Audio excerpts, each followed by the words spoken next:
नमस्कार। Online class में आप सभी का स्वागत है। आज हम आपको तुलसीदास द्वारा रचित विनय के पद कविता की व्याख्या बताएंगे। पढ़ते हैं।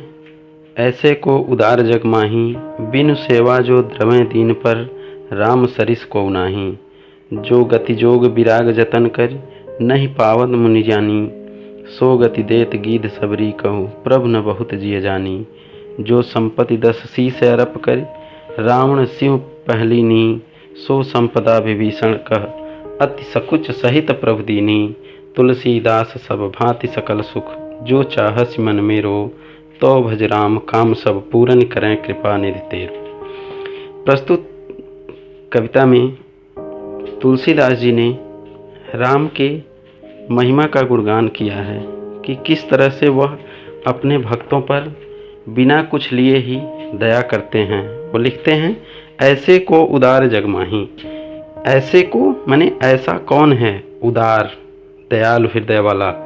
जग माही, इस जग में, इस संसार में ऐसा कौन उदार है, कौन ऐसा दयावान है, जो बिनु सेवा जो द्रमे दीन पर, जो बिना सेवा लिए ही दीनों पर, दीन मतलब यहाँ गरीब से, जो अपने भक्तों पर बिना कुछ सेवा लिए ही द्रवित हो जाता है, पिघल जाता है, जो दया करता है। राम सरिस को नाही, उस राम के अतिरिक्त, राम के समान कोई नहीं है। तो लिखते हैं तुलसीदास जी कि ऐसे को उदार जग माही, बिनु सेवा जो द्रवे दीन पर, राम सरिस को नाही। कि ऐसा कोई उदार इस संसार में नहीं है जो बिना सेवा लिए ही अपने भक्तों पर दया करे। इस संसार में राम के अतिरिक्त, राम के समान कोई ऐसा नहीं है जो बिना कुछ लिए ही अपने भक्तों पर कृपा करे। जो गति जोग विराग जतन कर, नहीं पावत मुनि ज्ञानी। और उन्होंने बताया है कि उनकी दया जो है ऐसे ऐसे लोगों पर हो गई है जिन्हें लोग संसार में बहुत ही तुच्छ मानते थे, फिर भी उन्होंने उन पर अपनी कृपा दृष्टि बनाई है।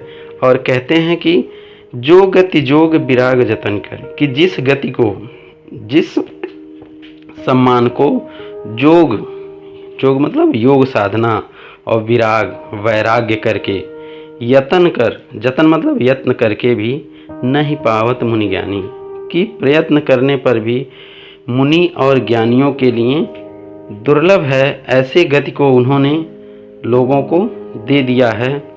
सो गति देत गीध सबरी कहे, प्रभु न बहुत जी जानी। और ऐसी गति को, ऐसे प्रभाव को उन्होंने क्या किया, एक गिद्ध को दे दिया।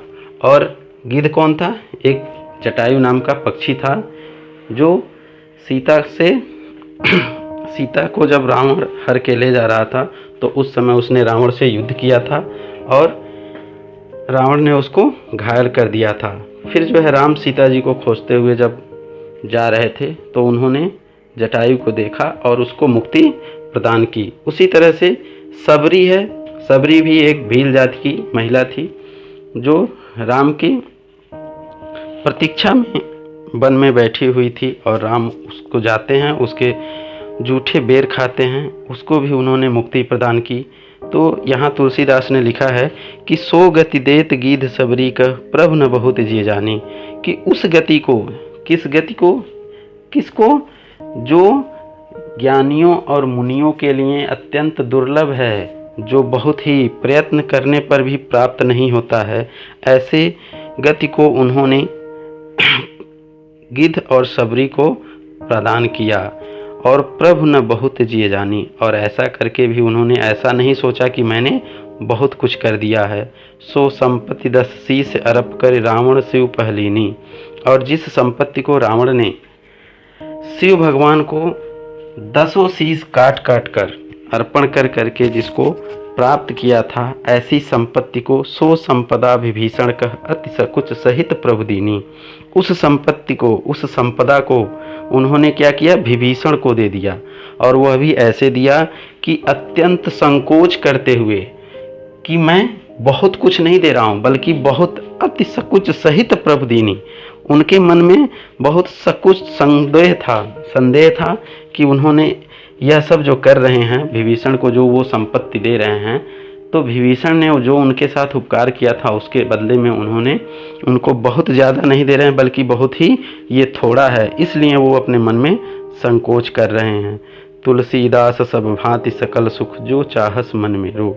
और तुलसीदास जी कह रहे हैं कि हे मन, अगर तुम सब भांति, माने सब भांति मतलब सभी प्रकार के सकल सुख को, संपूर्ण सुखों को चाहते हो तो तुम क्या करो, तो भजु राम, तो तुम राम को भजो।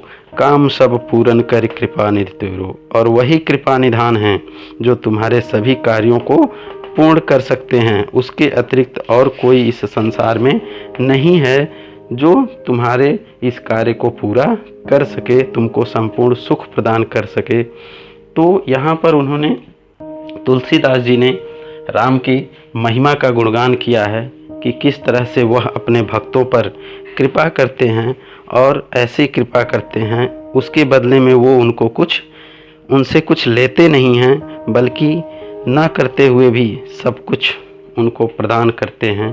धन्यवाद।